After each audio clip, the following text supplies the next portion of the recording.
В общем, у нас совершенно потрясающий вечер. Все выпили, все играют, все друг друга любят.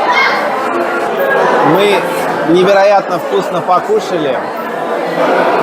И я потом объедался невероятно вкусным десертом. Мое любимое французское пирожное. И просто невероятный сегодня какой-то день. Мы очень рады и всех поздравляем с наступающим Рождеством. Пока, друзья.